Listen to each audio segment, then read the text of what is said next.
Alright guys, we're on the road at Kent State. They were taking it to us a bit early, but the defense stepped up after giving up a few first downs. A big sack by CB Dan Simmons, followed a little later by a Patrick elbow stop on fourth down, gives the Pittbulls the football near midfield.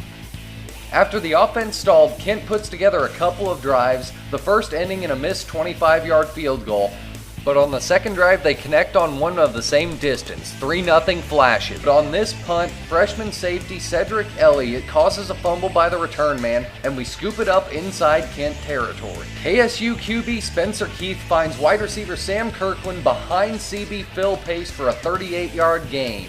The drive would be capped by a 4-yard TD run from tailback Eugene Jarvis a few plays later. KSU seemingly took control with a big pass play for a TD, but a holding call took it off the board. The D holds, and after a decent return by CB Chad Hooper and a face mask penalty on the tackle, we start near midfield again. QB Devin Gilkerson starts to heat up on this possession, connecting a couple times with Chris Gold, the second of which is a fourth down conversion that keeps the drive alive. On the next play, Gilkerson does a great job of staying alive and finds wide receiver Eric Irons open on the slant to get the Pittbulls on the board. After trading 3 and outs, LB Allen Ivy collects a sack to halt the ensuing Kent State drive. A big pass play to QB wide receiver Jay Parks leads to a 31-yard McDaniel field goal. We're tied at 10 with just 4.5 minutes to play in the game. Weiss collects another sack, and with just 2:36 remaining, we get the ball back in a tie ball game. The offense does a great job of controlling the clock.